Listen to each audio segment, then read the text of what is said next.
So in this little passage, we see that death does seem to have an inevitability. It says, though he die, he will live.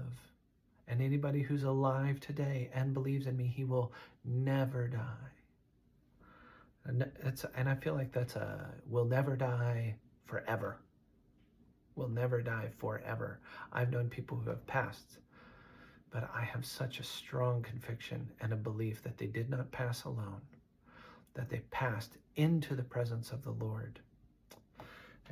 This is something I think we can all relate to. And the great English author C.S. Lewis wrote in a book called A Grief Observed, and I think we can all relate to this, that the death of a beloved is like an amputation. And I think this is actually the great thing that we fear about death, is that we will lose something we can never regain.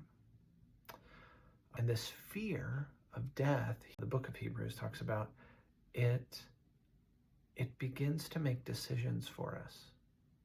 And we become a slave to the fear of death. But in Colossians, it says you are no longer enslaved, but you are called to peace.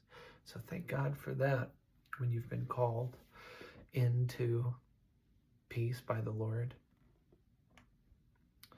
But what is the promise? What is the actual good news? The same power that raised Lazarus from the grave temporarily, Jesus exercised that power in his own life and came alive again to show us how weak death actually is. And the promise of God is, yes, those that follow Jesus into death, meaning faithfully trusting him to be the power that brings them out of death, those that follow him in will follow him out